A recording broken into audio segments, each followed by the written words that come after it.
Dan untuk mengetahui informasi terkini dari Pengadilan Negeri Jakarta Selatan, kita langsung bergabung dengan jurnalis MJN Valeri Budianto dari PN Jakarta Selatan. Valeri, bagaimana persiapan jelang sidang vonis AG dan apakah sudah ada tanggapan dari keluarga David atas vonis anak AG ini? Rencananya pukul berapa nanti, Valeri?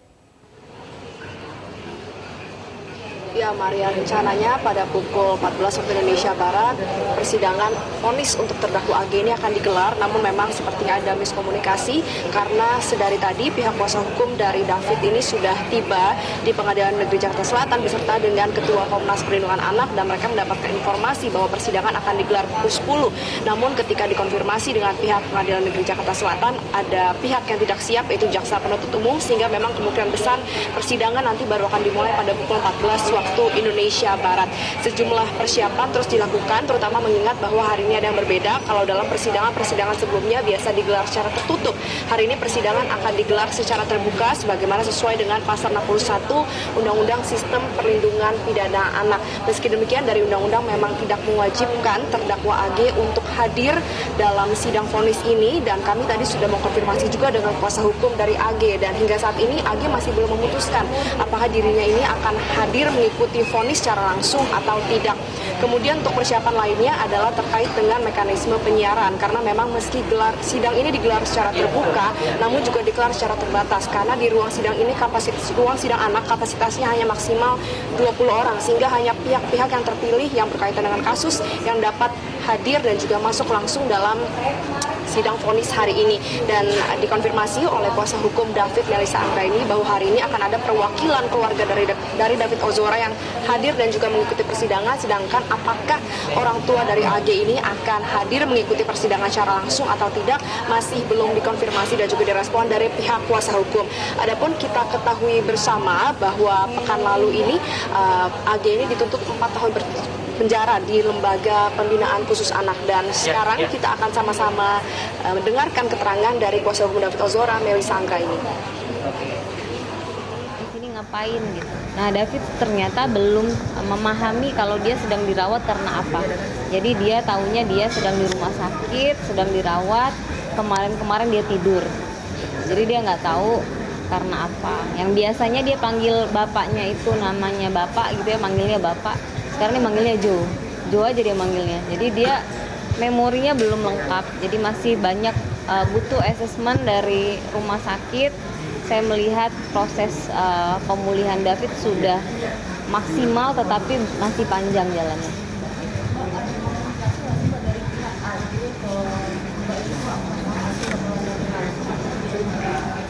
Kalau yang kita dengar dari media, tidak hadir hari ini karena memang dalam undang-undang kan tidak diharuskan juga anak ini hadir, jadi bisa hadir bisa enggak. Kalau yang kita dengar informasinya enggak hadir.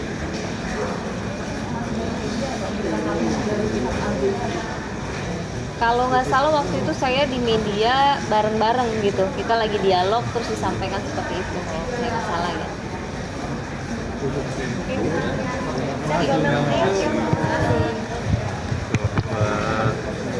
Dari kuasa hukum David Ozora, Melissa Anggraini, dan sekarang kita akan sama-sama ulas apa saja poin-poin tuntutan yang mengakibatkan JPU tiba pada keputusan untuk menuntut AG dengan ancaman 4 tahun di Lembaga Pembinaan Khusus Anak. Ada 5 poin yang mendasari keputusan tersebut. Yang pertama adalah JPU menilai secara faktual AG ini terlibat dalam penganiayaan. Hal ini ditunjukkan dari bukti-bukti yang ditunjukkan dalam persidangan, baik itu juga keterangan saksi dan juga ahli yang menunjukkan bahwa AG berada di lokasi penganiayaan David Ozora bersama dengan Mario Dandi dan juga Shane Lucas. Kemudian untuk poin yang kedua adalah tidak ada dasar pemaaf maupun dasar pembenar dalam tindakan AG. Yang dimaksud dengan alasan pembenar dalam KUHP ini adalah pembelaan terpaksa, sedangkan untuk alasan pemaaf ini misalnya adalah daya paksa seperti overmah, kemudian menjalankan perintah undang-undang, lalu menjalankan perintah jabatan. Sedangkan Jaksa Penuntut Umum menilai bahwa tindakan AG yang tidak mencegah Mario Dandi untuk melakukan penganiayaan berat terhadap David Ozora ini bukan karena ada suatu keadaan pembelaan terpaksa, tidak menjalankan perintah undang-undang, apalagi menjalankan perintah jabatan, sehingga memang AG tidak memenuhi kedua unsur itu, baik alasan pembenar maupun alasan pemaaf. Kemudian untuk poin yang ketiga adalah jaksa penuntut umum menilai bahwa AG ini telah bekerja sama dengan Mario Dandi dan juga Shane Lucas yang mengakibatkan korban mengalami luka berat. Ini ditunjukkan dari tindakan AG yang tidak mencegah Mario melakukan penganiayaan berat dan juga tidak mencegah Shane untuk merekam Mario melakukan penganiayaan berat. Ini mengakibatkan David Ozora yang hingga saat ini masih menjalankan perawatan di rumah sakit, bahkan sempat koma meskipun kini sudah sadar dan masih berusaha untuk kembali ke dalam taraf yang normal. Kemudian untuk yang keempat adalah jaksa penuntut umum menilai AG ini terbukti bekerja sama dengan Mario Dandi dan juga Shane Lucas. Bukti keterlibatan kerjasama ini ditunjukkan dari fakta-fakta persidangan yang memang digelar secara tertutup, namun memang kita ketahui bersama dari rekaman CCTV yang juga sempat beredar dan juga dalam rekonstruksi perkara yang menunjukkan bahwa memang AG ini bersama-sama dengan Mario Dandi dan juga Shane Lucas berada di lokasi. Untuk poin kelima adalah jaksa penuntut umum menilai AG ini usianya masih muda sehingga diharapkan masih dapat memperbaiki dirinya.